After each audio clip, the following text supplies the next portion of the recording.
কথায় কথায় আমরা বলি না যে ভারতীয় উপমহাদেশ। আসলে উপমহাদেশ এই শব্দটুকু কতটুকু বাস্তবতা, কিংবা ভারতীয় উপমহাদেশ এই শব্দটুকু কতটুকু মিথ, এই বিষয়টা আমরা একটু ম্যাপের আলোকে একটু বোঝার চেষ্টা করব। ভিন্ন ধর্মী একটি বিষয় একটু দেখতে পারি আমরা। আসসালামু আলাইকুম। এটা হচ্ছে ওয়ার্ল্ড ম্যাপ। ওয়ার্ল্ড ম্যাপে দেখেন মহাদেশের ধারণার ক্ষেত্রে একটা বিষয় কি, মহাসাগর দ্বারা বেষ্টিত একটা ভূভাগ, সম আকৃতির একই জায়গার ভূভাগগুলিকে মহাদেশ হিসেবে ভাগ করা হয়েছে। এই যে দেখেন উত্তর এবং দক্ষিণ আটলান্টিকের ওপারে একটা বিশাল ভূখণ্ড,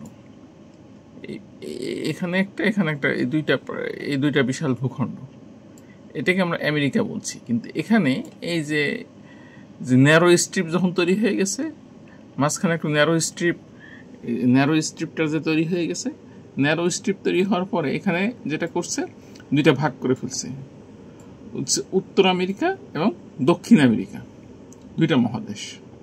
আর একটা বিষয় দেখেন, এখানে এই যে এটাকে আমরা বলি হচ্ছে আফ্রিকা মহাদেশ, এটা হলো আফ্রিকা মহাদেশ।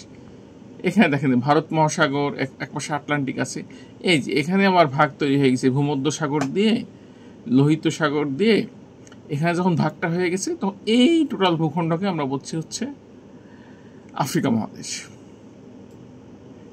জাস্ট সৌদি আরবের পাশে মিশর, কিন্তু মিশরকে কিন্তু আমরা আফ্রিকার মধ্যে নিয়ে যাচ্ছি, কারণ এখানে তাকে একটা সাগর দিয়ে বিভক্ত করা আছে। আবার দেখেন এখানে এই যে অস্ট্রেলিয়া, মহাসমুদ্রের মাঝখানে এখানে যে বিশাল, আমরা এই দুইটা অংশ, এই অংশগুলিকে ওশেনিয়া মহাদেশ।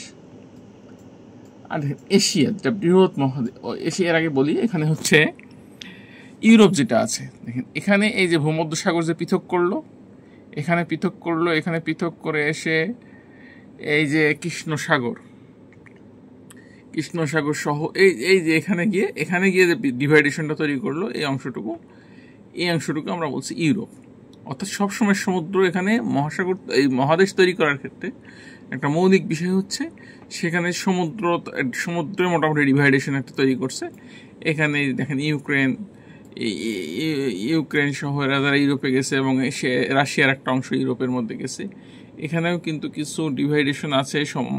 রাশিয়া যখন গেছে, এখানে কিন্তু নদী দ্বারা ডিভাইডেশন আছে, এখানে সবটা ম্যাপে দেখা যাচ্ছে না ওইভাবে। তো যে কথাটা বলতে যাচ্ছি সেটার দিকে আসি। অর্থাৎ যেটা দেখা গেল যে মহাদেশটা প্রত্যেক ভূখণ্ড, একটা মহাদেশের এক দেশ আরেক দেশের সঙ্গে ল্যান্ড দ্বারা মোটামুটি যোগাযোগ আছে, একটার সঙ্গে একটা ল্যান্ডের সঙ্গে যোগাযোগ আছে, মানে মৌলিকভাবে। ভিন্ন অন্য বিশ্লেষণে আমরা যাচ্ছি না, মৌলিক যে বিষয়গুলি দেখানো হয়ে গেল যে সম আকৃতির ভূভাগ যেখানে আছে, কিংবা একই সঙ্গে কানেক্টেড ভূভাগ যেখানে আছে, সেটা হচ্ছে মহাদেশ। এখন হচ্ছে আমরা এশিয়াতে বাস করি। এই যে উপমহাদেশ, আসলে পৃথিবীতে কোথাও উপমহাদেশ বলে কিছু আছে কিনা, কিন্তু আমরা কি কারণে এসে ভারতীয় উপমহাদেশ, বিশ্বে ভারতের অবস্থান দেখেন, এটা হচ্ছে ভারত, এটাকে আমরা এসে বলছি যে উপমহাদেশ। কেন উপমহাদেশ হচ্ছে বিশ্বে রাখলে, তাহলে বোঝা গেল যে ভারত প্রায় মহাদেশ হতেই গেছিল, কাছাকাছি যায়, মহাদেশের সব সুবিধাই ছিল, কিন্তু কোনো না কোনো কারণে হয়তো একটু ঝামেলা হচ্ছে, উপমহাদেশ বলা হচ্ছে, ইন্ডিপেন্ডেন্ট মহাদেশের মতো অবস্থা। কিন্তু আসলে কি তাই? একটা বিষয় দেখেন, আয়তনগত দিক যদি বলেন, মহাদেশের ক্ষেত্রে একটা আয়তনগত বিষয়, রাশিয়া বিশাল দেশ। রাশিয়ার অবস্থা দেখেন, রাশিয়া সবই পুরো এশিয়া মহাদেশ তো সব, মানে পুরাটাই রাশিয়াই শেষ করছে। এখানে রাশিয়া বিশাল দেশ, সবই পুরাটাই রাশিয়া। বিশ্বের ভূভাগের 11% হচ্ছে রাশিয়া দখল করে রাখছে। এরপরে আমাদের পাশে এই যে আমরা যে মহাদেশ ধারণা করতে, তার পাশে বিশাল চীন অবস্থান করছে, বিশাল চীন।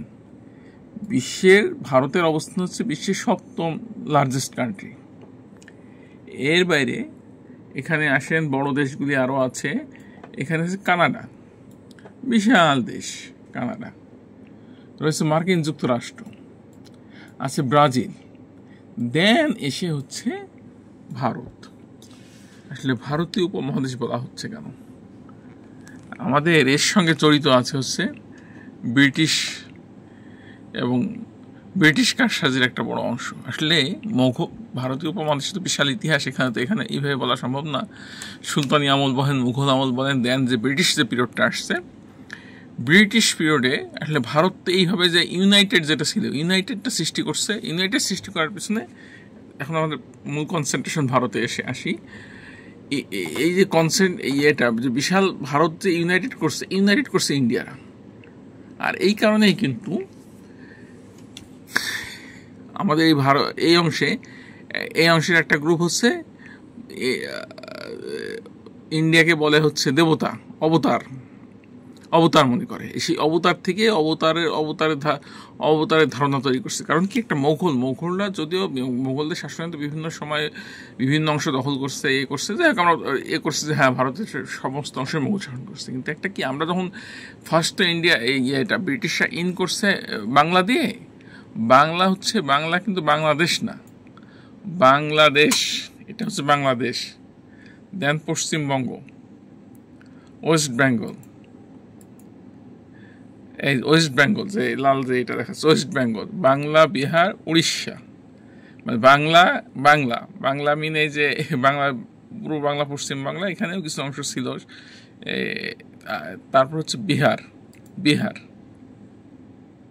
এই যে বিহারের যে অংশটা করছে বাংলা, বিহার, দেন উড়িষ্যা,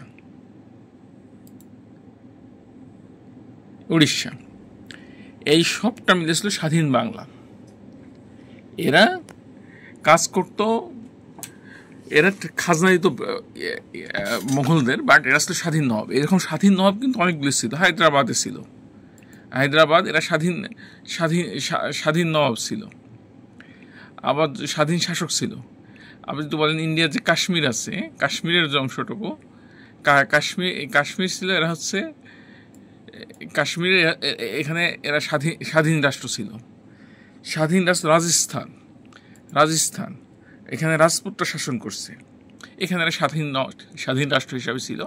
সবাই মোগলদের আনুগত্য স্বীকার করছে। তারা মোগলকে একটা নির্দিষ্ট পরিমাণ খাজনা অথবা ট্যাক্স যেটাই বলেন না কেন সেটা দিয়ে তারা শাসন করছে। এর বাইরে এরপরে ছিল হচ্ছে টিপু সুলতানের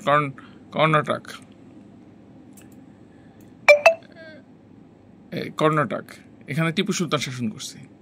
যে বিষয়টা বলতে চাচ্ছি, অর্থাৎ মোগলদের সময় কিন্তু এরকম ইউনাইটেড ছিল না ভারত, এবং ব্রিটিশরা কিন্তু এই বাংলা দিয়ে করার পর দিল্লিতে গেছে অনেক পরে, দেন পাকিস্তানে গেছে, আফগানিস্তানেও কিছু সামান্য অংশ দখল করছিল। যাই হোক, মানে সব কিছু মিলে যে এই যে ব্রিটিশরা যে ইউনাইটেড বা হিস্ট্রি তৈরি করছে, এই সবগুলো ইউনাইটেড করে ফেলছে ব্রিটিশরা।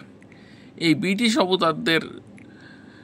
ব্রিটিশ বাহাদুরদের আঙ্গিকে পরবর্তী অজানা কারণে এটাকে মহাদেশ ধারণা তৈরি করা হলো এবং মৃত্যুরি করে ফেলা হলো ভারতীয় উপমহাদেশ। অর্থাৎ পৃথিবীর জন্মান্তর থেকে ভারত ছিল এবং ভারতীয় উপমহাদেশ ছিল। বিষয়টা ঠিক এরকম না, যারা আমরা মনে করি কোনো কথা হলে ভারত হ্যাঁ। এর বাইরে তৈরি হয়েছে কি, যেহেতু এখানে ব্রিটিশদের, আমরা ইংরেজদের গোলাম ছিলাম, সুতরাং সেই হিসাবে আমরা ফার্স্ট করছি এখান থেকে ইংল্যান্ডে, এবং ইন্ডিয়ান একটা বড় অংশের লোকজন তারা প্রথমে এসেই তো ইন্ডিয়া, আমাদের বিষয় তো এটা তো আর কিছু না হয়। কলকাতা কেন্দ্রিক বুদ্ধিজীবী এম.আর. আখতার মুকুলের যে বইটা পড়বেন, যে এই বইটা আসলে শোষণের যে বিভিন্ন পর্যায়গুলি খুব সুন্দরভাবে দেখানো আছে। যেখানে এরা তো সরাসরি আসা মাত্র ভারতীয় ইংরেজদেরকে দেবতার মনে করে দ্রুত ইংরেজি শিক্ষা গ্রহণ করে একটা বড় অংশ ইংল্যান্ডে গমন করছে, বড় অংশ আমেরিকায় গমন করছে। এই যে সুযোগগুলি গ্রহণ করে পরবর্তী সময় এরা মিথ তৈরি করছে, ভারত মাতা, ভারতীয় উপমহাদেশ, এই ধারণাটা। সুতরাং আমরা এই শব্দটা যারা বলি যে ভারতীয় উপমহাদেশ, এই ধারণাটা, এই কথাটা বলার আগে একটু চিন্তা করা দরকার। আসলে ভারতীয় উপমহাদেশ ধারণাটা কতটুকু যৌক্তিক। ইভেন কি দেখেন না, এই যে পাশে ছোট্ট নেপাল এবং ভুটান, এরা এখন সময় কিন্তু ইন্ডিয়ার অধীনেও থাকে না, ইন্ডিয়ার সঙ্গে থাকে নাই। আমাদের ভাগ্য খারাপ যে আমরা হচ্ছে বাংলা দিয়ে করার পর বাংলায় প্রথমে আক্রান্ত হয়েছি ব্রিটিশদের দ্বারা। কী কারণে হয়েছে সেটা বিশাল ইতিহাস, কিন্তু বাংলা আমরা আক্রান্ত হয়েছি। ভারতীয় উপমহাদেশ যে শব্দটা বলে আমরা অনেক সময় ভারতীয় উপমহাদেশ, কিন্তু ভারতীয় উপমহাদেশ থাকতেই হবে, এইরকম বিভিন্ন বিষয় যেগুলি বলি, এগুলি আমার মনে হয় চিন্তার বিষয় আছে। কথাগুলি শব্দ চয়নের ক্ষেত্রেও বিষয় আছে। জি, আরও ভালোভাবে চিন্তা করবেন সবাই। ধন্যবাদ।